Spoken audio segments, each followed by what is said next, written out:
లో indoor shooting అకాడమీలోకి వచ్చిన అమ్మాయిల్ని బ్లాక్మెయిల్ కోసం చేసి వందలాది మంది హిందూ బాలికలను ప్రలోభపెట్టి అశ్లీల వీడియోలను రికార్డ్ చేశాడు మోసిన్ ఖాన్. మైనర్ విద్యార్థిపై అఘాయిత్యానికి పాల్పడి ఆమె కెరీర్ని నాశనం చేస్తానని బెదిరించాడు.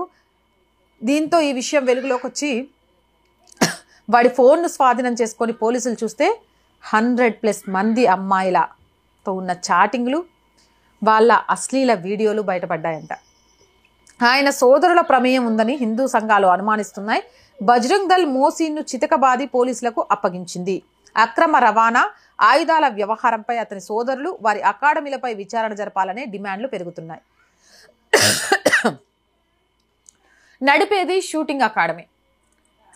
తమను తాము ప్రూవ్ చేసుకోవడానికి అక్కడికి వచ్చిన హిందూ అమ్మాయిలతోటి తాము డెవలప్ అవ్వాలి అంటే మేము చెప్పినట్టు వినాలి అని చిన్న మైనర్ పిల్లలు అని కూడా చూడకుండా టార్గెటెడ్గా హిందూ అమ్మాయిలను బలవంతం చేయడం, ఆ సమయంలో వీడియో రికార్డ్ చేయించడం, ఆ రికార్డ్ చేసిన వీడియోని చూపించి మళ్ళీ అత్యాచారం చేయడంతో పాటు ఆ అమ్మాయి స్నేహితులను పరిచయం చేయకుంటే ఈ వీడియోని ఇంటర్నెట్లో పెడతానని చెప్పడం, ఆ అమ్మాయి స్నేహితులను పరిచయం చేస్తే మళ్ళీ ఆ అమ్మాయిలతో అలానే ప్రవర్తించడం, ఇలా 100కు మంది పైగా అమ్మాయిలతో వాళ్ళ జీవితాలతో మోసిన్ ఖాన్ వాళ్ళ బ్రదర్స్ కలిసి చెలగాటమాడారట.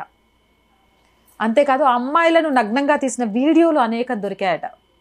ఇందులో మైనర్ హిందూ బాలికలు ఎక్కువ మంది ఉండడం కొంత భయంకరమైన అంశం.